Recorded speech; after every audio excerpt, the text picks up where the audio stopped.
Type C charging board module. এটা হচ্ছে আমাদের type C charging board module.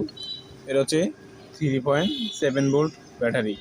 তখন আমরা ব্যাটারি চার্জ করার জন্য টাইপ সি মডিউলটি ইউজ করবো। এখন টাইপ সি মডিউলটি কীভাবে কানেকশন করবো, এই যে দেখতে পাচ্ছেন বি মাইনাস বি প্লাস। এখন বি মাইনাসে দেবো ব্যাটারি নেগেটিভ, বি প্লাসে দেবো ব্যাটারির পজিটিভ।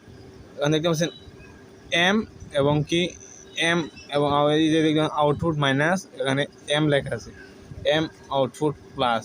দেখতে পাচ্ছেন এটি হচ্ছে আমাদের দুইটা আউটপুট আর ব্যাটারি দুইটা হচ্ছে ইনপুট। তখন আমরা এইভাবে কানেকশন করব। কানেকশন করার জন্য এখন আমরা এগুলো নিয়ে নিয়েছি। দেখেন এই যে অন নেগেটিভ, আমরা নেগেটিভ দিচ্ছি, নেগেটিভ কানেকশন হয়ে গেছে। এখন পজিটিভ দিলাম,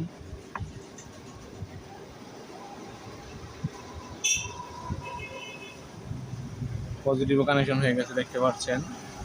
এখন আমরা চার্জে দিয়ে চেক করব চার্জ হচ্ছে কিনা। তার জন্য এদের টাইপ সি চার্জার নিয়ে নিলাম। এখন আমরা চার্জে লাগাবো। চার্জে লাগালে চার্জ হলে আমাদের ইন্ডিকেটর শো করবে।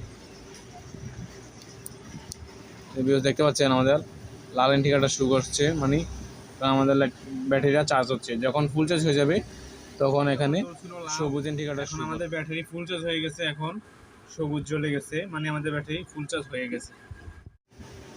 ভিডিওটা দেখে যদি আপনাদের ভালো লাগে তার চ্যানেলটা সাবস্ক্রাইব করে দিবেন। সবাইকে অসংখ্য অসংখ্য ধন্যবাদ।